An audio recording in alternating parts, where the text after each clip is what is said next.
Good afternoon, good morning, good evening. Depends on where it is that you're joining us from. And you're welcome to this live IG series on the lessons from the animal kingdom. For those that have joined us, you're welcome. For those that will be watching this afterwards as well, I say hello to you from wherever you are. Okay, so I'm just going to go ahead to start with this. Like I said earlier, my name is Seyi Agbede, and I'll be the one talking to you today. And like I said, it's a series that's going to take place for a couple of going to have a couple of series. This is the first of this series, and we'll be looking at the life lessons from the ant kingdom. A bit about myself, like I said. I'm Seyi Agbede. I'm a speaker, I'm a coach, I'm a trainer, I'm an educator, and I help people discover their purpose and maximize their potentials by using education as a tool for societal transformation. That's what I get to do. That's what I think, I sleep, and I live by. All right, so going into what it is that I'm going to be talking about today. Now, I'll start by giving us a couple of statistics about the ant kingdom. Statistics, I mean, for those that know me, I'm a statistician, so I like to work with a lot of statistics, right? So the first thing I'm going to talk about is that ants have been around for over 100 million years. Can you imagine that? Ants have been around for over 100 million years, long before even the humans were on the face of the earth. Now, they are regarded as one of the most successful species on the planet. Why is that so? They were around during the time of the dinosaurs. All right? Now, they've lived through that period up till now. Now, for a set of species that have survived what the dinosaurs could not survive, we have to pay attention to this species. The dinosaurs could not survive so many things that happened on Earth, and they ran extinct.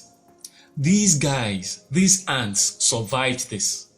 We need to pay attention to what it is that they have to offer to us. Those are some of the reasons why I started doing the research about the ants. So that's the first statistics I'm going to give you. The second thing I'm going to talk about is that ants constitute 25% of the Earth's animal biomass.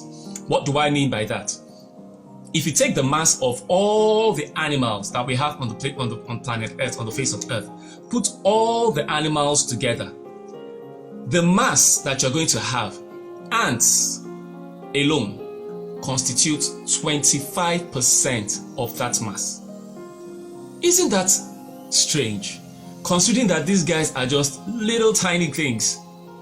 But if you put all the animals together, you put all the elephants together, you put all the hippos together, put all the all the lions and all of that, put all of them together, right? The mass of these tiny little ants is a quarter of the mass of all the animals on the face of this earth. As a matter of fact, and that includes humans as well. Now, as a matter of fact, about 250 years ago, the mass of the ants was at par with the mass of humans. Interesting. Just about 250 years ago. But then, humans, we are very good at procreation. We've gone ahead to procreate and all of that. But about 250 years ago, research says the mass of ants was equivalent to the mass of humans. So that's the second statistics I'm going to be talking about concerning the ants. Now, the third is that we have about 14,000 known species of the ant kingdom. 14,000 of them. Those are the known. Now, the unknown is estimated to be about another 14,000. So, altogether, we can say we have up to 28,000 species of ants. Wow. I mean, these are some very, very interesting facts about the ant kingdom. Now, you're going to wonder why I'm talking about all of this very shortly. I'm going to start tying all of these things together very shortly. So, that's the third thing I'm talking about. Now, the next thing I'm going to talk about concerning ants is that ants build giant cities underground. Massive cities underground. Their cities have laboratories. Their cities have agriculture. Guess what? They even have medications. They have antibiotics. They have their own medications. Yes, these tiny little ants. They have all of these things. So a lot of things about the ant kingdom. Now, I mean, I'm going to stop those statistics there and go into some of the lessons we can learn from the ant kingdom. Now,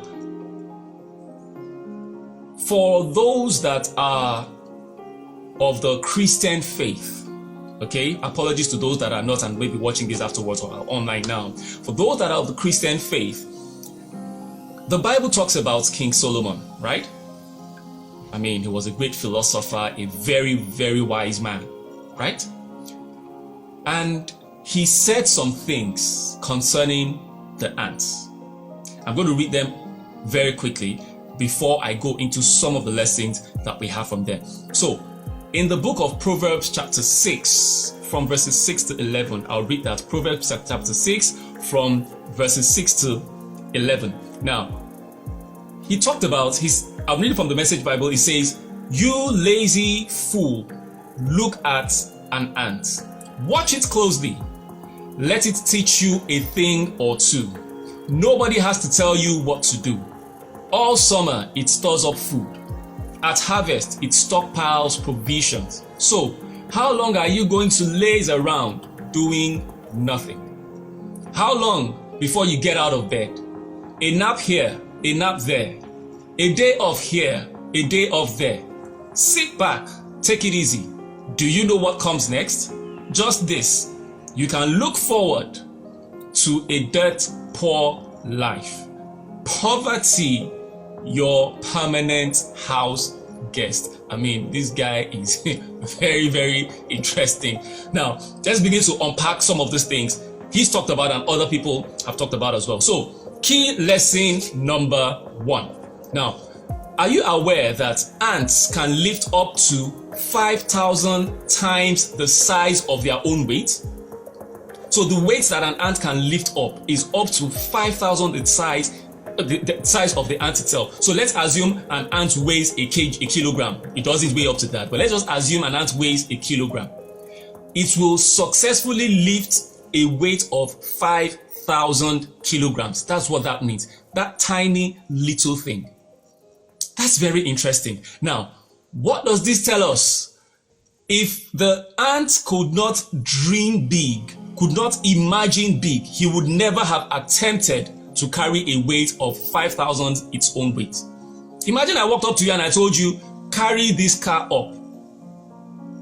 In your mind, what do I weigh? What is the weight of this car? But the ant does not think in that way. And that is why they can lift up weights of up to 5,000 of their own weight. What does this tell us? What are the lessons we can learn from here? Pursue your biggest dreams. Don't get discouraged about what is happening. Don't get discouraged about size. Remember, some people were sent into the land to go and check out what was there, and they said, we were like ants in their own eyes. But what they fail to understand is that even the ants don't see themselves like that. The ants will get in there and see, even though these guys are bigger than us, we're going to lift it. That's the mindset of the ant. No task is too big for you if you put in all your efforts. That's one thing we have learned from the ant. If you have a dream, all right, which I expect everybody to have, but if you have a dream and you can achieve your dream all by yourself, it's not a dream. Go back and sleep again. What you have is a target. If the dream that you have is something that you can achieve all by yourself, it's only a target. I want to make 1 million naira by the end of this year. That's relative though, but for some people, that's only a target. It's not a dream. Because you can achieve that. You don't need anybody to do that. You don't need God. You don't need anybody to achieve that. You can achieve that by yourself. But if you have a dream, for example, that by the end of this year or in 5 years' time, I want to become the richest African. Now that will take a lot more than what you can handle. That is probably 5 times or 5,000 times of your own size. You would need a lot more to be able to achieve that. Now you're beginning to think like an ant. So whatever it is that you have, think big. The year is coming to an end. A number of people had dreams at the beginning of the year. We call them New Year's resolutions and all of that. Whatever it is that you have, as you are beginning to plan for next year, begin to have bigger dreams for yourself. So that's the first thing I'm going to talk about. Lesson number 1, think big. Number 2, in verse 6 of the chapter that we just read, it says, "You lazy fool, look at an ant." Now, for our grammarians, for the English people that are here, now, what it's saying is, if he says, "Look, you lazy fool, look at an ant," what it means indirectly is that ant is not lazy. Look at it, the ant is not lazy. So, key number 2, lesson number 2 from the ants: work hard. The ants are not lazy, they work tirelessly. They don't complain, they don't relax, they are working. Always do your best, just like the ants. The ants giving their best at whatever it is that they do. It will lead you to greater things in life. So that's key number 2. Remember, number 1 is what? Think big. Number 2, work hard. Now let's hurry up with this. I'm trying to tie this thing up in about 45 minutes. So and I think I have about 12 keys, and I'll try to run through all of them tonight. Key number 3.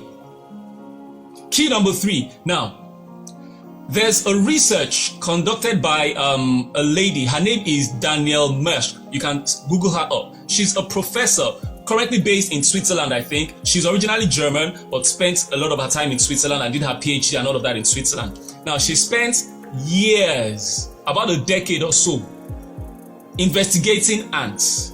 Now, for a professor to have spent about 10 years investigating ants, you want to listen to what she has to say. Like I said, her name is Danielle Mersch. Now, a number of things that she discovered in the process of monitoring this ant. I mean, I don't have time to go through how she was able to do the monitoring and all of that, but a number of key things that she came out with. Now, ants are divided into essentially 3 categories, 3 types, and all of that. In every ant colony, you have the queen, you have the males, and then you have the workers. Those 3 are contained in every colony of ants. You have the queen, you have the males, and then you have the workers. And everybody, all of them have their job descriptions. The queen's job is only to reproduce. The male's job is only to fertilize the king. And then we have the workers that do every other thing. Now, even the workers are divided into 3. She came up with this research as well. The workers are divided into 3. We have the groups called the cleaners. Now, these ones are responsible for cleaning the colonies. We have the cleaners. We have the nurses. What is the job of the nurses? Their job is just to nurse the young that the queen has given birth to. And then we have the last set of the workers called the foragers. What's their own job? Their job is to look for food. I'm going somewhere. Walk with me. So there are essentially 3 groups: the queen, the males, and the workers. And the workers are divided into 3. You have the nurses, you have the cleaners, and you have the foragers. She also discovered further that they get to switch roles from time to time, but in a systematic way. So the nurses eventually become cleaners. The cleaners eventually become foragers. So when the ants are born, the first job that they take up are the nurses. After a while, they graduate to become cleaners. And then after that, they graduate to become foragers. And it is not by accident. There's a reason why they do all of this. Now, what they believe is when the ants are quite young, they are very young, they are tender. They want them closest to safety inside the colony. So what they do is, they take care of the young ones that are in the colony. When they grow up, they get stronger and all of that. They graduate to cleaners. What is the job of the cleaners? They clean the whole colony. Now, those ones are not exactly where the young are. They go around the colony to clean up the colony and all of that. When they grow from there, they graduate to become foragers. Now, the foragers are the most mature ones. They are the ones that leave the colony in search of food. They are the most experienced and they are the most mature. They've lived the longest lives. So they are the ones that if they die and go, after all, you have lived a long life on earth. They don't send the children, in quotes, the younger ones out to go and search for food. The foragers do that, and those are the older sets of ants that get to do that. Now, why am I talking about all of this? Would it not surprise you that ants, as tiny as they are, they have such an organized life? That tells us something. So, lesson number 3, be organized.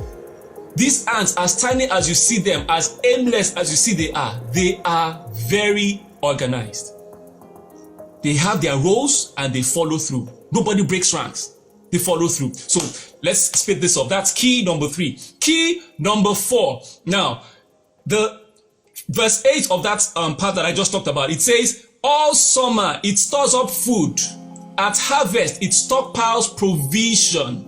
Now, during the summer, all they are doing, while they are eating as well, what they are doing is they are storing up food in their colonies. They are storing up food because they know winter is coming. Now, when it's winter, they know they can't go out in search of food. They will stay back in their colonies and feed on what they have stored up. What are the lessons we could learn from here? Think ahead. Some people believe, let us live today. Tomorrow will take care of itself. No. Think ahead. Like I said earlier, the year is coming to an end. Everybody should have plans. And there are 3 levels of plans that you should have. You should have a short-term plan, you should have a medium-term plan, and then you should have a long-term plan. At every point in time, you should have these 3 sets of plans. Now, your short-term plans could be, what you want to achieve in the next 3 months, in the next 6 months, in the next 1 year. That's your short-term plan. Your medium-term plan, where do I want to be 3 years from now, 5 years from now?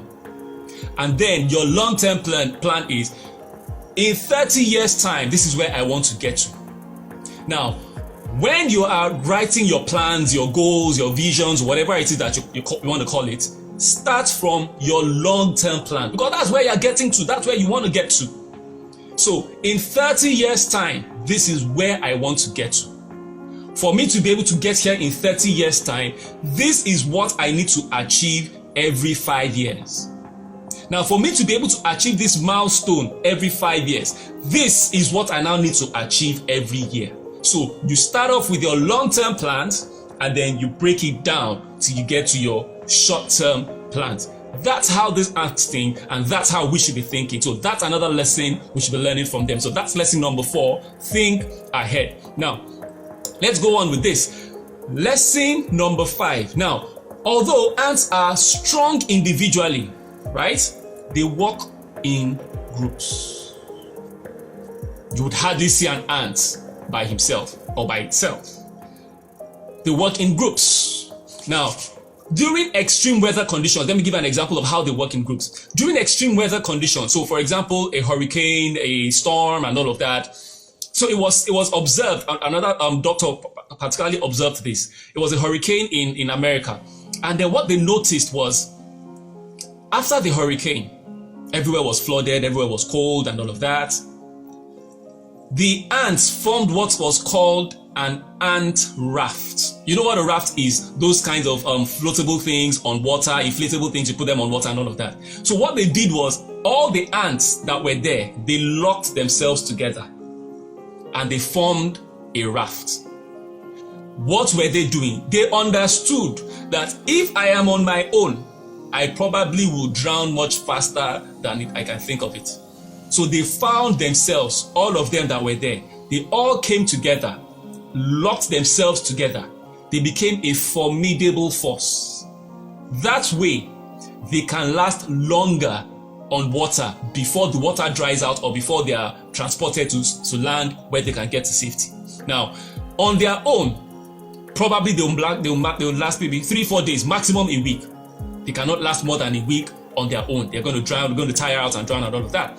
But because they have come together as a group in unity, they could last at least 3 weeks.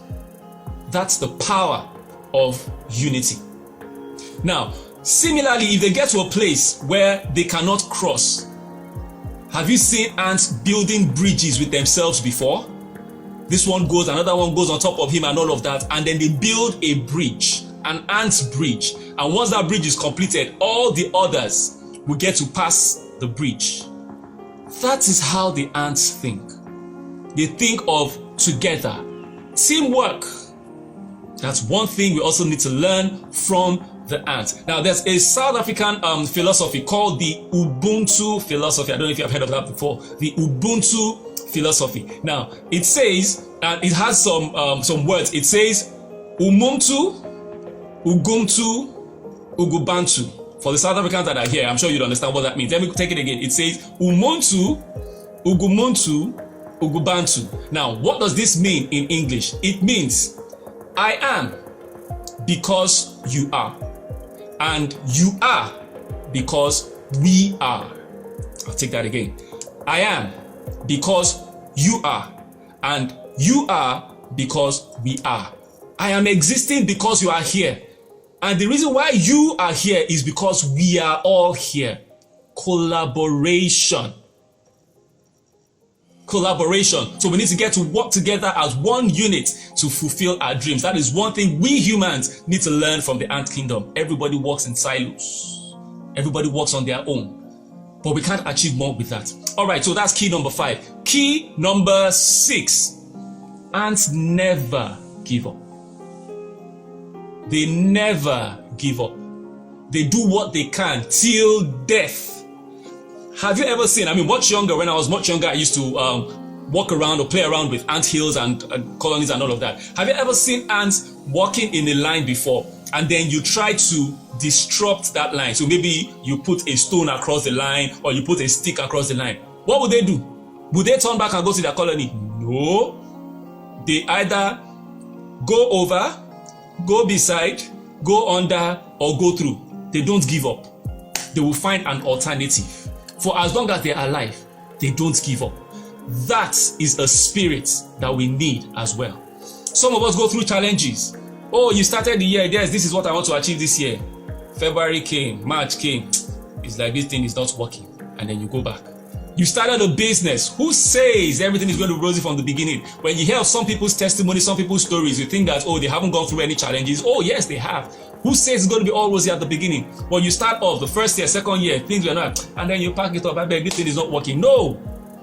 Be like the ants. They are persistent. They never give up. Learn to embrace struggle and hardship in your life. It will take you very far. Also learn to be flexible. If this way is not working, find another way. Like I said, the ant, if you block that pathway, over it, beside it, under it, or through it, whichever ways they are getting to the other side. That requires a lot of flexibility. You need to be flexible. So you have tried it this way and it did not work. Can you reinvent yourself and try it another way? It just might work. So that's key number 6. I'm halfway through. I'm going to speed up a bit here so that we can round this up very quickly. Key number 7. Be driven by purpose. Now, for those that know me, like I said earlier, I help people discover their purpose and maximize their potentials through education. Now, purpose is something that I can talk about for hours, but I'm not talking about purpose today. But ants do whatever it takes to accomplish their ambition. They have a goal, they have a mission, and they do whatever it takes to achieve that ambition. So, Whatever it is that you're going through, work on the solution rather than the problem. Some people focus on the problem. They're discussing the problem and all of that. Leave the problem. Find the solution. Work on the solution. Nobody pays you for identifying the problem. You are paid for finding the solution. Mark Zuckerberg came up one day. He understood that there was a problem of communication. Yes, everybody understands that. But he's not being paid because he understood that there's a problem. He's being paid because he found a solution for it. Right now, there are over 3 billion people on Facebook. It is because he found a solution. So stop complaining and find a solution. Be purpose driven. Have your purpose and work towards your purpose. That's key number 7. Key number 8. Do you know that the ants have no commander? They have no leader. They have no captain. Yet they achieve things much more than we humans do. Doesn't that interest you? Yes, they have kings, they have males and all of that, but they don't have a commander telling them this is what you need to do, this is what you need to do. But you see them, everybody is doing what they have to do or what they need to do for the purpose of the colony. That's another key for us to learn. So, what can we learn from here? Be proactive. Nobody tells them what to do. Some of us are working in different places. Maybe you're working in an organization and you are waiting for your boss to come and give you the solution to the problem that you're facing. Many years ago, someone told me, you dare not go to your boss to report a challenge without you having a solution or a possible solution. That's irresponsible of you. So, be proactive. Nobody tells the ants what to do. Instinctively, they know what to do. It takes a lot of proactivity, a lot of proactiveness to do that. They are honest and industrious. They work faithfully and need no outside accountability to keep them doing the right things. One of the challenges we have in Nigeria is lack of accountability. Yes, to a large extent, a number of developed nations around the world that have been able to achieve some level of success, the reason is because they've been able to implement some level of accountability. But in our own situation, in Nigeria particularly, for example, for those that are not Nigerians, apologies for that, but for those that are in Nigeria, you would agree with me that there is no accountability. I'm driving on the road because I am a uniformed man. I take the wrong side of the road and nobody counts me accountable. That's lack of accountability. A couple of weeks back, we heard of the building that collapsed. Who was holding them accountable from the start to that point? No accountability. Even after that incident happened, a lot of people have talked about, oh, they expected this person to be sacked, they expected that person to be sacked. In some developed nations, the people in charge by now would have resigned. Whether they did their work or not, the fact that this thing happened under my watch, I have failed, they would have resigned. It does not happen in Nigeria. Why? Lack of accountability. But the ants, they don't have anybody that keeps them accountable. By themselves, they develop that spirit of accountability. That's another key we need to learn from the ant kingdom. So that's key number 8. I've shared key number 8 for those that are just joining us. Thank you very much. I'm running through the keys, the life lessons from the ant kingdom, and I'm on number 8 right now. Be rounding up this very, very shortly. Now, another thing you need to learn from the ants is they have a positive mindset towards everything. During winter, when they are locked up in their colony, they are not discouraged. It's winter now, I can't go out. No, they are not discouraged. In their mind, this winter will soon end. As soon as it ends, they're already planning. I talked about planning earlier. They're already thinking about what they will do as soon as the winter ends. They have a positive mindset to everything. Now, mindset is another thing that I can spend hours to talk about. Now, there's what I call 100 seconds with SA, where I get to pick different topics and talk about them in just 100 seconds. If you go to my YouTube channel, you'll find a number of them. I talked about purpose earlier. Go and look out for the things I've talked about purpose. I tried to drop those nuggets. Look out for what I've talked about mindsets as well. Your mindset is a powerful tool. Probably one of these days, I'll spend a full session talking about your mindset. The Bible talks about how a man thinks, so is he. There is power in your mind. Take note of the tense that the Bible used. It says, as a man thinks, so is he. Not so he will be. As you have thought it, you have already become it. You just haven't manifested it. Whatever you think is what you become. The ants understand this and they are always thinking positive. They are never discouraged. They never have a bad impression. They always think positive. So that's key number 9. Whatever it is that you're going through, it's not going to last forever. Have that mindset, and it would save you a lot. Let's go up with this. Key number 10. Do you know when ants find any edible thing? Okay? The first thing they do is, when they taste of it, there's food here, this is fantastic. They go back to their colony to go and call others. Now, on their way back, they drop some special chemicals on the floor. It's a scented chemical, so that it would find its way back.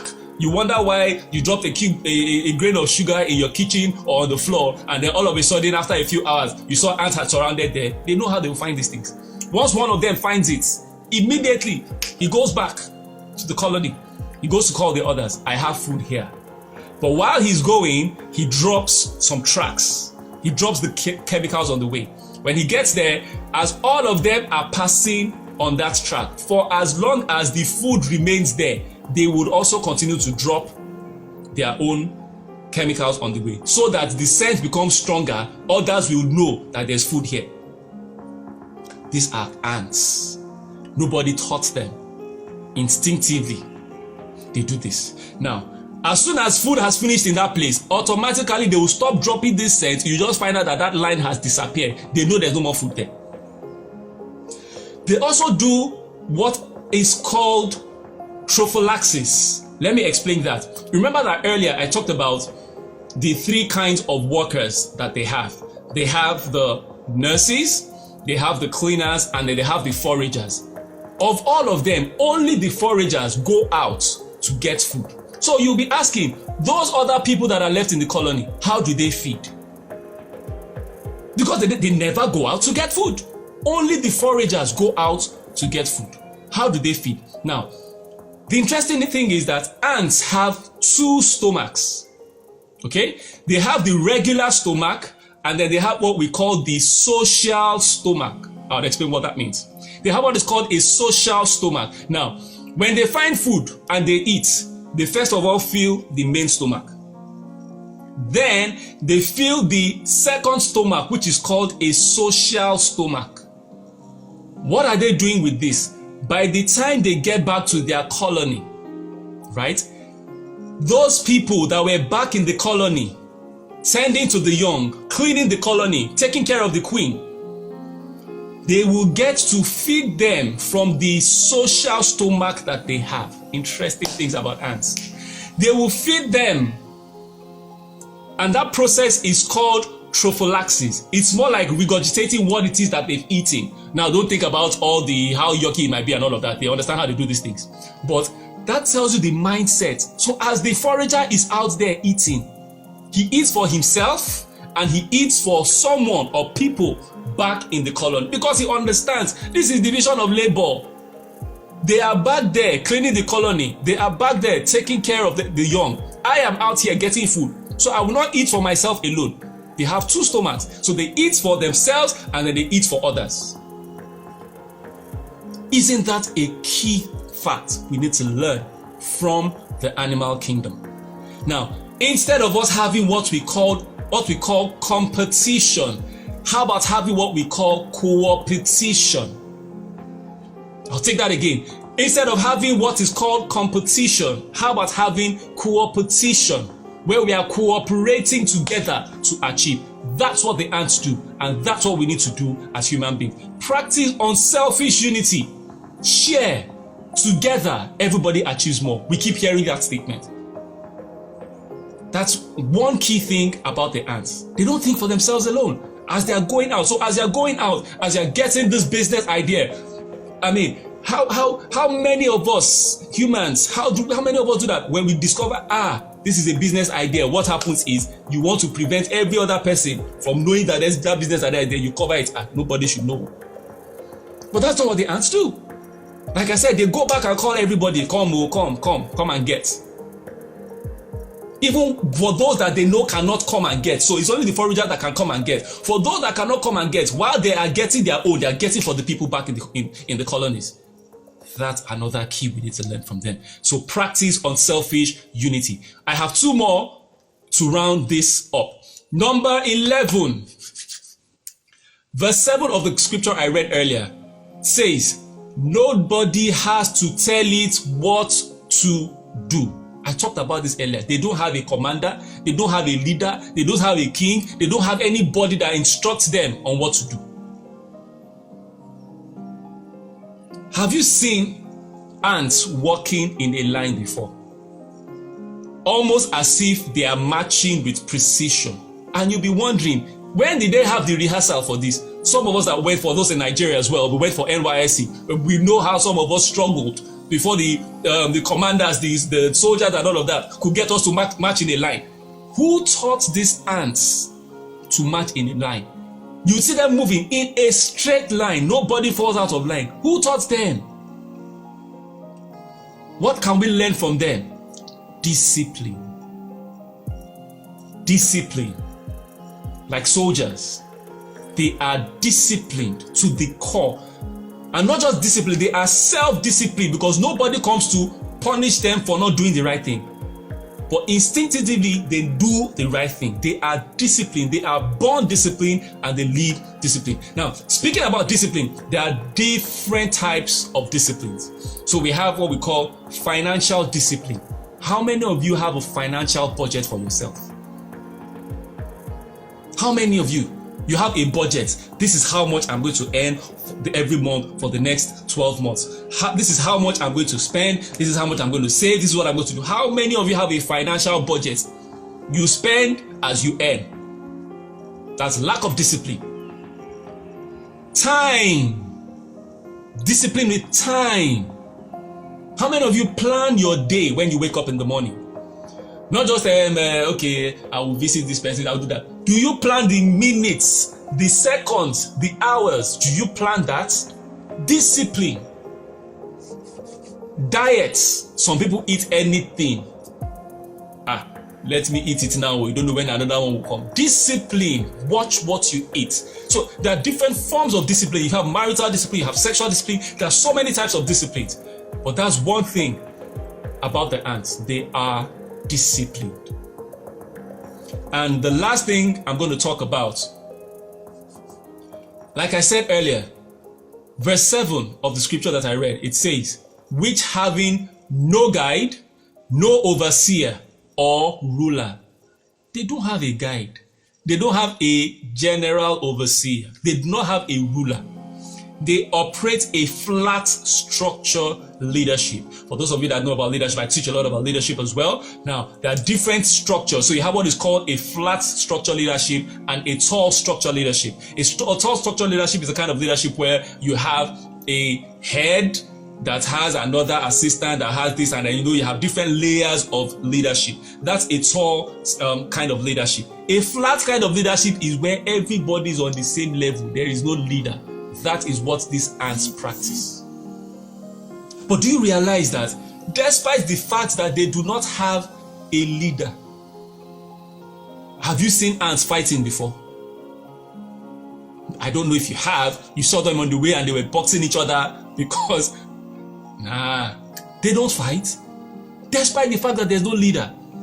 Because they have what is called self-leadership. Effective self-leadership. How many of you are self-led? How many of you can lead yourself? Some people want to lead a lot of people. Some people want to lead others. I want to lead. Until you can effectively lead yourself, you cannot lead others. And that is one thing these ants do very effectively. They lead themselves. There's no leader. There's no ruler. There's no king. There's no commander. But everybody knows what to do and they do it. Self-leadership. That's what we need to learn as well. You're an employee, you're working in a place until the manager comes to tell you what to do. You will sit down. Don't be me, don't be my work, let the manager come. That's lack of leadership. So ensure to develop that level of effective self-leadership. So those are the 12 keys that I can share with time I have about the ant kingdom. For the benefit of those that are just joining this, I'll run through them very, very quickly. The first one I talked about being able to think big. Ants can carry up to 5,000 times of their own weight. They imagine it, they think it, and they achieve it. You need to be able to think big. Number 2, they are not lazy. Verse 6 of the scripture I read, it says, "You lazy fool, look at the ants." What that tells us is that the ants are not lazy. Look at them, they're not lazy. Work hard. That's number 2. Number 3, I talked about how they are organized. They have the types of workers. They have everybody knows their job description. More like HR woke up one morning as they are born, they give them this your job description. Nobody, as in everybody knows what to do. They are organized. That's key number 3. Be organized. Key number 4, they are always thinking ahead. Think ahead. During the summer, they are planning for winter. When it's winter, they're already planning how they will go out at summer to go and get food. Think ahead. The year is coming to an end. Start planning for 2022. Plan for 5 years from now. Plan for 10 years from now. Plan for 20 years from now. Think ahead. Number 5, teamwork. Remember I gave you the proverb, the Spanish, the South African philosophy, Umuntu, Ubuntu, Ugubantu, which is I am because you are. You are because we are. Collaboration, teamwork. Ants are always working together. Number 6, they never give up. If you block their pathway, they go over, they go beside, they go under, or they go through. Whichever ways, they find their way to the other side, or they die trying. Be persistent. Don't give up. Number 7, be driven by purpose. A man without a purpose is like going on a journey without any destination. I don't have time to talk about purpose now. I would have talked to you about what is called purpose prostitution. A man without purpose is going on a journey without a destination. You will go round in circles. That's number 7. Number 8, be proactive. Be honest and be industrious. Number 9, be positive. Have a positive mindset about everything you do. They are never discouraged. When it's winter, they are not going to say, what are we even going to eat? They are not. They are already planning. As soon as this winter ends, this is how we are going to do it. They are never discouraged. Number 10, they are unselfish. They practice unselfish unity and sharing. I talked about the 2 stomachs that they have. They eat for themselves, and then they have a social stomach that they eat for others. And they do this in the process called Prophylaxis, where they get to share the food that they have eaten. And then, number 11, I talked about how they are disciplined. Nobody teaches them how to march in line, but somehow they get to march in line. And then lastly, I talked about the kind of leadership that they have. The Bible talks about which having no guide, no overseer, no ruler. None of them has a ruler, but they work effectively. They practice a flat structure kind of leadership. So if you're a leader as well, begin to think about that. How can you empower those that you're working with so that they become, so what they have is each individual is a leader on its own. Let me even say something very quickly about leadership there. Now, the way they work is, if in case they have to be led by someone, so let's say they found food, they want to pick the food back to their colony. The leader is the last person that joined them. You know why? They assume that the last person that joined us is the one that knows the best way back to the place. So if you see them, maybe they're carrying a bug that has died or something and they're moving. As soon as one person joins them or one ant joins them, whatever direction that ant is moving in, all of them will move in that direction. They just have the mindset that this guy just came. He most likely knows the best pathway to get back to the colony without danger. All of them will just follow him. Automatically, everybody is a leader. That is how they practice their life. And that's what we need to learn from them. So like I was saying, if you're a leader, begin to look at how you would empower those that are working with you to become leaders. If you are being led as well, think of how you will empower yourself. Grow. Don't wait for your leader to tell you everything. Grow to become the leader such that everybody becomes a leader on its own or on her own, and then that's how we get to make progress. So those are the 12 strategies I've shared with us today, 12 key lessons from the ant kingdom. Like I said, this is a series. Now, there are other animals we're going to be looking at. I've been doing a lot of research in that area. One of the series I'm going to look at the lessons from the eagle. The eagle is another very, very interesting bird. We're going to be looking at that. We'll look at the lessons from the lion as well. So there are many, many things we need to learn from this thing. And so those are the things. These are things I've been discovering, and I just felt, you know what, I need to share this thing with as many people as possible. I've been blessed by them. I'm working on them, and I just want to share them as much as possible. For those that have joined us, thank you very, very much for being a part of this. I'm going to save this here so you can watch it later on and share with as many people as you want to. Like I said, these are life lessons we can learn and benefit from this. So thank you very much for all those that have joined. I see Meme, thank you very much. I see Miseto joined, thank you very much. I see Cecilia, thank you very much for all those that have joined. I appreciate you for being here, and see you next time. Bye-bye for now.